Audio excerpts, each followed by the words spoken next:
9th standard chapter 1 number சிஸ்டமில் exercise 1.1ல் 4th some என்ன கொடுத்துருக்குறாங்கன்னு பார்த்தீங்கன்னா என்சிஆர்டி சிலபஸில் ஸ்டேட் ரீசன்ஸ் அப்படின்றாங்க. Every natural number is a whole number அப்படின்னு சொல்லிட்டு கேட்குறாங்க. இது ட்ரூவா ஃபால்ஸா அப்படி இருந்ததுன்னா என்ன ரீசன் அப்படின்னு சொல்லிட்டு கேட்குறாங்க. ஸோ ஃபஸ்ட்டு என்ன கொடுத்துருக்காங்கன்னு பார்த்தீங்கன்னா நேச்சுரல் நம்பர், ரைட்டுங்களா? ஸோ அப்போ நேச்சுரல் நம்பரை நம்ம என்ன டினோட் பண்ணலாம், என்னன்னு சொல்லிட்டு டினோட் பண்ணலாம். ஸோ அப்போ நேச்சுரல் நம்பர் ஸ்டார்ட்ஸ் ஃப்ரம் என்னென்னு பார்த்தீங்கன்னா 1லேருந்து அப்படியே ஸ்டார்ட் ஆகும், கண்டினியூஸாக போய்கிட்டே இருக்கும். அடுத்தது பார்த்தீங்கன்னா ஹோல் நம்பர், தட் இஸ் டபிள்யூன்னு சொல்லுவோம். அது எதுலேருந்து ஸ்டார்ட் ஆகும்னு பார்த்தீங்கன்னா 0லேருந்து ஸ்டார்ட் ஆகி அப்படியே கண்டினியூவாக இருக்கும். ஸோ இப்போ என்ன கேட்குறாங்கன்னு பார்த்தீங்கன்னா எல்லா நேச்சுரல் நம்பரும் ஹோல் நம்பரா அப்படின்னு பார்த்தீங்கன்னா இதில் இருக்கக்கூடிய எல்லா நம்பர்ஸுமே கண்டிப்பாக இதுலேயும் இருக்கும். ஸோ அப்போ ரீசன் என்ன அப்படின்னு பார்த்தீங்கன்னா இது ட்ரூவா ஃபால்ஸா அப்படின்னு பார்த்தீங்கன்னா கண்டிப்பாக ட்ரூ. ஸோ ரீசன் என்னென்னு எடுத்து எழுதலான்னு பார்த்தீங்கன்னா every natural number is a whole number அப்படின்னு சொல்லிட்டு எழுதினாலே போதுமானது. ஏன்னா இதில் இருக்கக்கூடிய எல்லா நம்பர்ஸுமே இதில் இருக்கும், அவ்வளோதான்.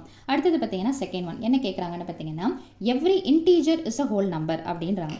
இன்டீஜர் அதை நம்ம எப்படி ரெப்ரசென்ட் பண்ணலாம்னு பார்த்தீங்கன்னா Z. ஸோ Zன்றது எப்படி இருக்கும்னு பார்த்தீங்கன்னா ஒரு நெகட்டிவ் நம்பர் இருக்கும், 0 இருக்கும், பாசிட்டிவ் நம்பர் இருக்கும். இந்த பக்கம் ஃபுல்லாக நெகட்டிவ்ஸ், இந்த பக்கம் ஃபுல்லாக பாசிட்டிவ்ஸ்னு இருக்கும். ஹோல் நம்பர் அப்படின்னா என்னென்னு பார்த்தீங்கன்னா டபிள்யூன்னு சொல்லலாம். ஸோ அப்போ டபிள்யூன்றது என்னென்னு பார்த்தீங்கன்னா லாஸ்ட் சம்மில் பார்த்த மாதிரி 0லேருந்து ஸ்டார்ட் ஆகும், ஓகேங்களா? இப்போ இன்டீஜரில் இருக்கிறது எல்லாமே இதில் இருக்குமா அப்படின்னு பார்த்தீங்கன்னா இந்த நெகட்டிவ் பார்ட் எதுவுமே ஹோல் நம்பரில் கிடையாது. அப்படின்னா என்ன கிடையாதுன்னு பார்த்தீங்கன்னா every integer is not a whole number. இதுதான் ரீசன். ஸோ ஆன்சர் என்னென்னு பார்த்தீங்கன்னா கண்டிப்பாக இது ஃபால்ஸான ஒரு ஸ்டேட்மெண்ட் அப்படின்னு சொல்லணும். அடுத்தது தேர்ட் ஒன் என்ன கொடுத்துருக்காங்கன்னு பார்த்தீங்கன்னா every rational number is a whole number அப்படின்றாங்க. ரேஷனல் நம்பர் அப்படின்னா என்னென்னு பார்த்தீங்கன்னா Qன்னு ரெப்ரசென்ட் பண்ணுவோம், which is of the form P/Q அப்படின்னு சொல்லிட்டு எடுத்து எழுதலாம். ஹோல் நம்பர் ஆஸ் யூஷுவல் டபிள்யூன்னு ரெப்ரசென்ட் பண்ணுவோம், 0லேருந்து ஸ்டார்ட் ஆகும்.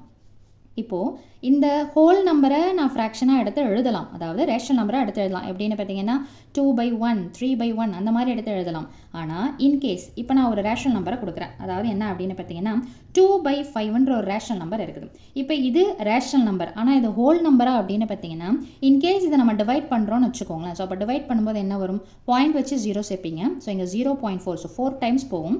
5 4s are 20. அப்போ 2/5 பண்ணால் என்ன வரும்னு பார்த்தீங்கன்னா 0.4, which is decimal. அப்போ டெசிமல்ன்றது ஹோல் நம்பரில் இருக்குமான்னு பார்த்தீங்கன்னா கண்டிப்பாக இருக்காது. So every rational number cannot be a whole number. So அப்போ இந்த ஸ்டேட்மெண்ட் என்னென்னு பார்த்தீங்கன்னா ஃபால்ஸ். ஸோ அவ்வளோதான் இந்த சம்மோட சொல்யூஷன். தேங்க்யூ.